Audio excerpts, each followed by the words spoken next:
Rather than simply guaranteeing freedom, Jefferson argued for full neutrality. The state of Virginia should not establish an official religion, since no man should be compelled to financially support, quote, the propagation of opinions with which he disbelieves. That became the foundation for the First Amendment to the US Constitution 15 years later, that says that Congress, quote, shall make no law respecting an establishment of religion or prohibiting the free exercise thereof. Jefferson was not just playing watchman, however, he was celebrating religious diversity. Religious instruction and education was part of Jefferson's design for the University of Virginia, and that included studying not just various Christian denominations, but also the core tenets of Judaism and Islam.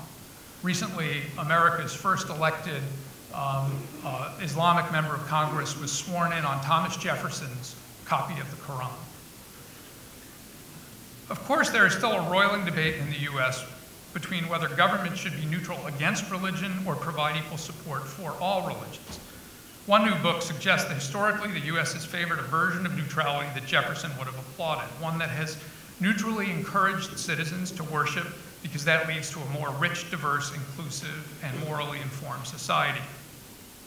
My dear friend at the Hoover Institution, Peter Berkowitz, has effectively argued this makes neither atheists nor moralists happy. Atheists argue for a more strict version of neutrality, which fears any connection at all between religion and public life.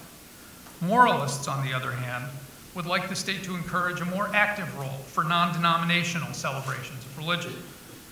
What I think Jefferson had in mind was more like a mosaic of the religiously minded, a spirit that animates many of the great acts of American democracy. Morally engaged religious believers played a crucial role in key struggles for freedom. In the mid-19th century to end slavery, in the mid-20th century to secure civil rights for blacks, today in fighting against poverty and protecting the environment. Of course, there is a very dark side to this story in America.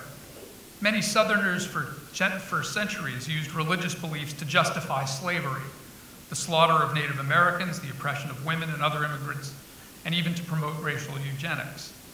As a principle, celebratory neutrality is fine, but by not introducing boundaries for religious practice when it starts to go into public life, the Jeffersonian approach appears to allow all manner of perversity in the name of piety, including hostility towards other faiths. Indeed, perversity often remains the price of freedom in both the US and in EU in recent years. When it comes to respect, for instance, for Islamic minorities, public celebrations of diversity have not met our highest aspirations. Whether that is an effort by Christian ministers to burn the Quran or opportunistic political entrepreneurs to oppose Muslim places of worship, our citizens have tended to act out of fear or conceit, as opposed to acting out of hope or humility. Even our formal laws from time to time have moved in that direction, whether it's the banning of the wearing of headscarves, the building of mosques, the providing of Islamic education. We have not had the courage to embrace our brethren who see God differently than we do. If we are to demand that around the world, we must demand it in our own countries. How we draw that line between celebrating diversity of belief and limiting intolerant acts is the hard and dirty works of public life. So having gotten our hands dirty in America, let's continue to travel west until we eventually reach the Far East. If we are going to discuss universal concepts, we must fully address the 1 in 3 humans today who live in China and India. Our Euro-Atlantic view of the world, the US, EU, the rest of North and South America, that entire landmass has 1.3 billion people. That is roughly the same population as either India or China alone. So when my family and I took our journey to China last year, we experienced the reality of constrained religious worship firsthand in China. For Easter services, we had 3 options.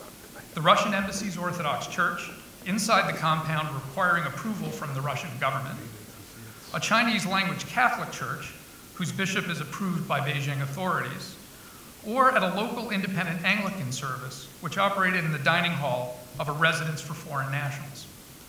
We chose the latter for convenience and ease of access, but we had to bring our passports. These services were forbidden for Chinese citizens. Still, wandering around China, we saw signs of religion everywhere. A giant Buddhist temple overlooks Beijing, at the high point in the city, the capital of the world's largest country with an atheist ideology. Buddhist and Taoist temples, churches, and mosques can be found all across China. Hundreds of millions of Chinese practice Buddhism and Taoism, and as many as 100 million Christians, and between 20 million and 50 million Muslims. Many worship in registered patriotic religious associations, that is, state-recognized religious bodies. But thousands of home churches and temples across the country do not choose to register. Probably about a third of China worships some deity, 3 times as many as the 80 million members of the Communist Party. As with Napoleon, China's government is part Leviathan, part watchman. The current government of Xi Jinping is just as focused and obsessed with maintaining national sovereignty and unity as were its predecessors. When Mao Zedong's Communist Party consolidated power, fear was his dominant motivation for strictly limiting both freedom of religion as well as pluralism. Mao feared religion was a front for former colonial powers to regain influence. He also feared Buddhism, Islam, and Taoism. During the Cultural Revolution, Mao's fear was married with a Marxist hubris, leading to one of the greatest religious suppressions in human history. After 1978, his successor, Deng Xiaoping, began to liberalize Chinese politics, including religion. He allowed private worship. Still, fear is one of the current Chinese government's approach. Fear is central to the current Chinese government's approach. In Western China, for instance, the heavy hand of the central government regularly confronts violent riots by Turkic Uyghur Muslims, and the self-immolations by Tibetan Buddhist monks and riots by average Tibetan citizens are commonplace in China. On the other side of the Himalayas, the world's other giant nation, India, has 1.2 billion people. If you think China does not have enough religious observance, go to India. In fact, some in India complain that there are too many gods. North India is the birthplace of at least 4 religions, Hinduism still the largest with 4 out of 5 Indians practicing, as well as Buddhism, Sikhism, and Jainism. South India has been home to Christianity and Islam since the early days of both faiths.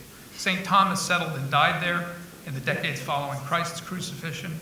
Early Islamic traders also traveled extensively on the southern and western coasts, followed by the Portuguese, Spanish, and British traders and missionaries.